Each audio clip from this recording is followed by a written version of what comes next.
on. Come on! I swear this phone's starting to piss me the hell off. Sitting here waiting for him to pick up. Come on, dang it! I know he has to pick up the phone. He has to. At this point. Oh, it's taking him so long.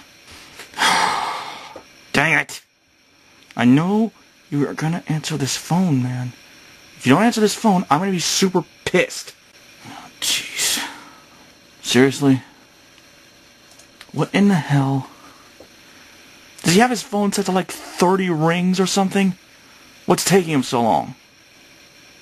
You've reached the answering machine of the biggest badass on the planet, Duke Nukem. I'm not here right now because the world needs saving and I'm the one to save it.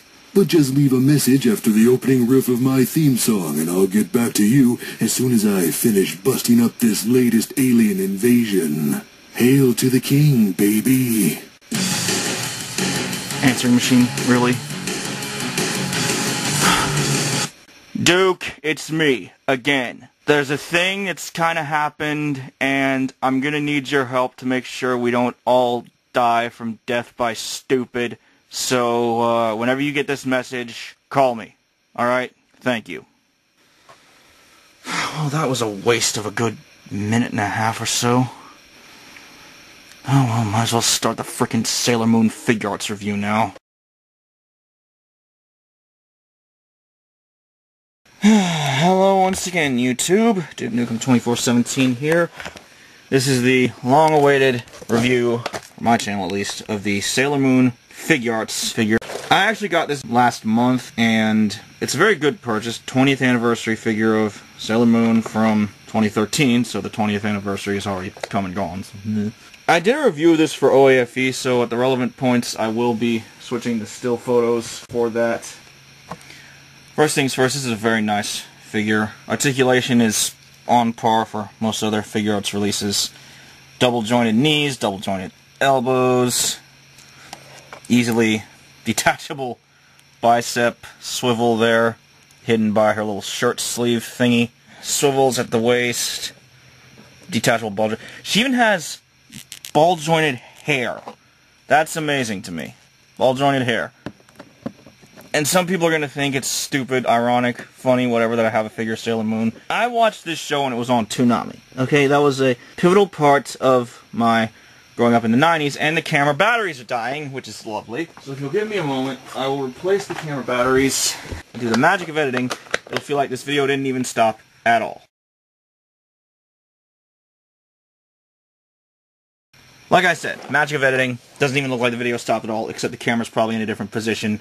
So, and this is the part where I go to the OAFE review pictures, because it would take too long to detach and reattach her separate faces and hands. So yeah, here we go with the OAFE pictures. This one shows off all of her faces. The crownless one, because she has a special hand that has her tiara already on it in the form of a disc. Her calling out an attack face. And her serious face.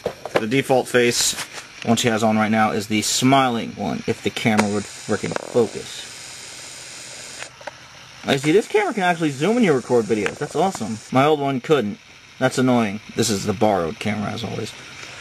And we might as well take a look at the packaging to take a break from the OAFE stuff. This is her box. Very nicely done. A lot of pink, a lot of yellow, and some blue, some red on the back. I don't read Japanese. I don't speak it either. I wish I could, but I don't. Nice little photo of her in an action pose on the side. You can see one of her moon crystal wands right here in the box. That's the hand attachment with the disc, and there's her hand doing the peace sign. She does in fact come with a stand, but I'm going to have to resort to the OAFE picture again here, because the actual stand as of now is missing one of the little prong things that is supposed to support her when you want to use it to help her pose.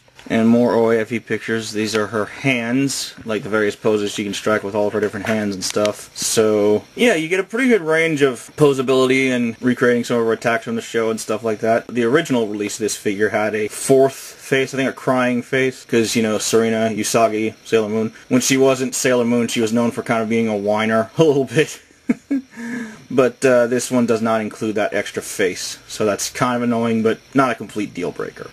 So yeah, Sailor Moon Figuarts figure, I give her about an 8 out of 10, because the detachable arm, and she also kind of pulls apart a little easy at the waist if you turn her a little too sharply at that area. Well, the midsection, really. I mean, but she's kind of meant to do that, because that way she doesn't just break and the joint shears off and is irreparable. You know, and then this, even this, you know, with the arm, you know, that's a way of saying it's okay, you don't have to worry about breaking it. I heard something about the initial batch of Sailor Moon figures was really fragile. There was even some pictures on TV Tropes for So Bad It's Horrible toys.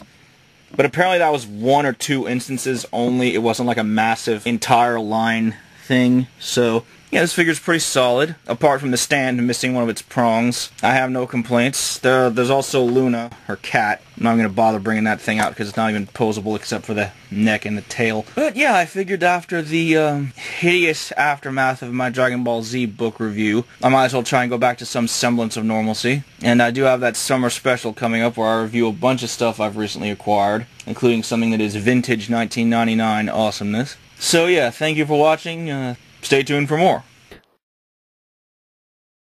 Time to go drink a steak and eat some beer.